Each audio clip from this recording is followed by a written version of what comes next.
Artinya untuk tumbuh kembang dia ke depan, dia harus mendapatkan perhatian, dia harus mendapatkan kebahagiaan, dia harus mendapatkan pendidikan yang selama ini tertunda.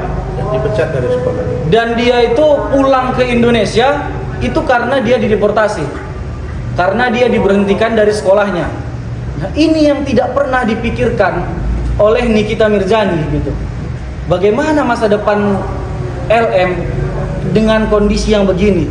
Masih saja dia menyebarkan fitnah tentang LM, masih saja dia memaksa LM supaya berada di safe house, tidak mencari solusi. Padahal saya melihat dan teman-teman tim hukum semua melihat, ini adalah hal sederhana untuk menyelesaikannya. LM hanya perlu datang ke tempat Pak Rasman, menyampaikan kondisinya dan bercerita dan meminta maaf gitu, dan meminta maaf kepada Loli sendiri gitu. Saya pikir ini bisa diselesaikan. Tapi dengan kondisi LM yang tadi NM yang tadi malam sangat arogan. Bahkan saya mendapat informasi dari beberapa teman-teman yang menyatakan bahwa NM hadir ke sini itu dengan membawa pasukan. 3 mobil gitu.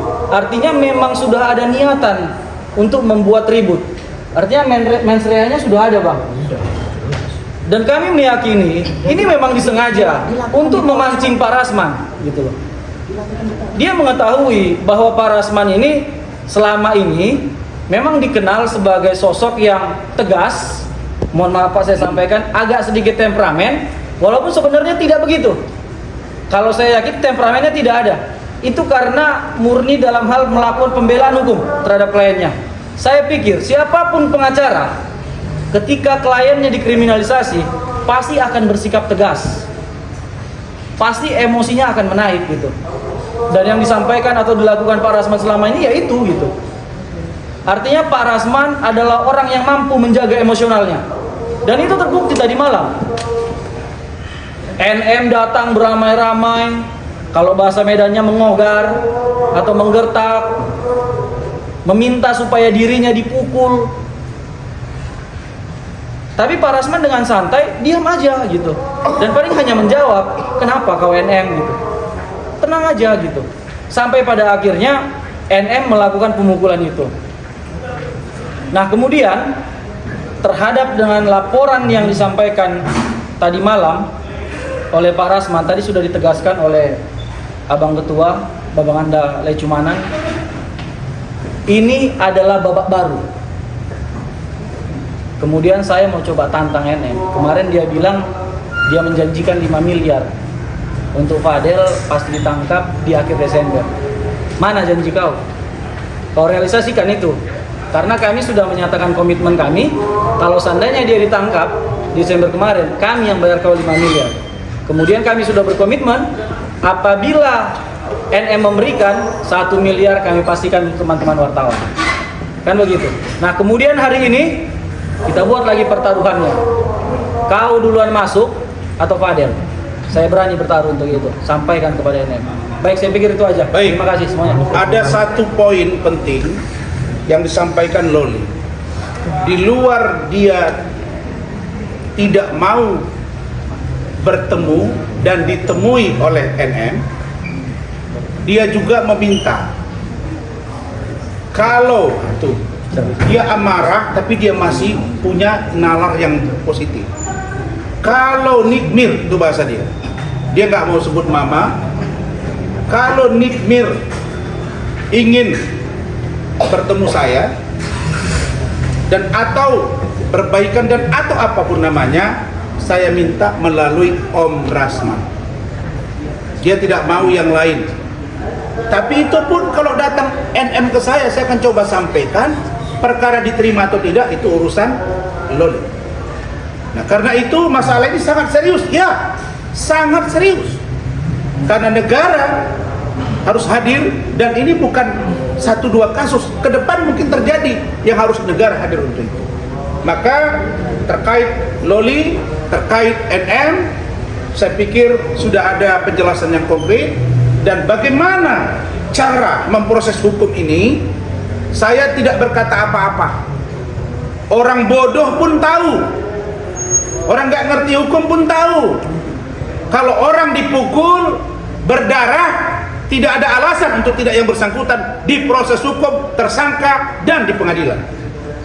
Karena itu saya nggak bisa bicara apa-apa. Saya pembela. Saya serahkan sekarang kasus ini kepada Pak Lecu dan kawan-kawan dan Ibu Ida. Terserah kalian. Saya sebagai pembela dianiaya, bagaimana ke depan? Kalau ini terhenti karena ada sesuatu, artinya hukum tidak berjalan. Tapi saya percaya Pak Lecu dengan cara dia dan Tommy dan kawan-kawan Bu Ida akan sangat aktif menjaga kasus ini. Saya tidak ingin ada satu orang di negara ini yang merasa dia kebal hukum. Dan kalau kata Pak Lecu, kalau Bang Rasman saja di kantor polisi hari ini bisa dipukuli, maka besok akan terjadi mungkin ada upaya untuk pembunuhan kepada Bang Rasman. Begitu ya? Jelas Pak, di kantor polisi. Karena itu saya dianiaya di kantor polisi. Saya tidak menyalahkan polisi, karena memang saya datang kantor polisi membawa non. Tapi ada orang yang datang ke sini yang menurut kami diduga punya niat jahat untuk memancing saya dan istri saya melakukan kekerasan, sehingga akhirnya yang terjadi adalah kekerasan terhadap saya. Untuk itu, sebelum saya akhiri, mungkin sedikit dari Bu Ida untuk bagaimana ini diproses secepatnya. Silakan Bu Ida. Assalamualaikum warahmatullahi wabarakatuh. Assalamualaikum. Ini sudah keterlaluan ya. Kamu sudah melampaui batas. Selama ini mulut kamu, semua orang kamu hina, kamu caci, kamu maki. Seolah-olah kamu lebih baik dengan daripada mulut kamu ya. Sekarang kamu melakukan penganiayaan. Ingat, istri Bang Rasman ini adalah adik saya. Ya, saya semando dengan Bang Rasman. Kami punya keluarga besar. Berani kau pukul, kami minta kepada pihak, tolong amankan dia. Kalau tidak kami cari dia. Jangan sampai dia tidak aman. Pasti kami lakukan pembalasan secara fisik juga. Percaya deh. Ya, ini tidak main-main. Karena Nikita Mirzani sudah buat resah. Pulang buat mesum dia dari negara lain. Coba, itu pacarnya bercium-cium. Dia masih orang Islam nggak? Hah? Orang Islam nggak? Kita ini adat ketimuran. Kucing aja malu berbuat cium-cium di depan umum. Kalau kucing ada bercium-cium di depan umum dilempar sama orang. Ini kok dia di media sosial pacar kayak gitu sekamar berjalan-jalan. Kok seenaknya aja dia lakukan itu. Ini anaknya dibuka aib. Dia mengumbar-umbar aib dirinya sendiri. Di mana otaknya? Di mana rasa malunya? Saya tantang kau Nikita Mirzani. Kau sudah keterlaluan. Sebagai kaum perempuan, saya sudah tidak kasih kamu untuk kesempatan. Kalau tidak, tolong diamankan dia. Tahan Nikita Mirzani. Sudah melakukan penganiayaan kepada adik saya. Mukanya pipi adik saya, istri Bang Rasman itu robek loh. Ya, ini Bang Rasman ininya robek loh. Ini nggak bisa seenaknya. Nggak ada yang kebal hukum. Percayalah.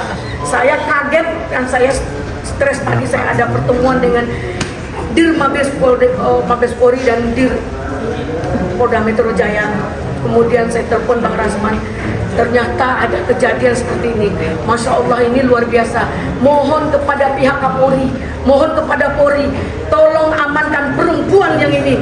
Perempuan biadab, bajingan, berani dia mukul-mukul ya, bawa preman lagi. Di mana kau ketemu? Oke, terima kasih. Baik.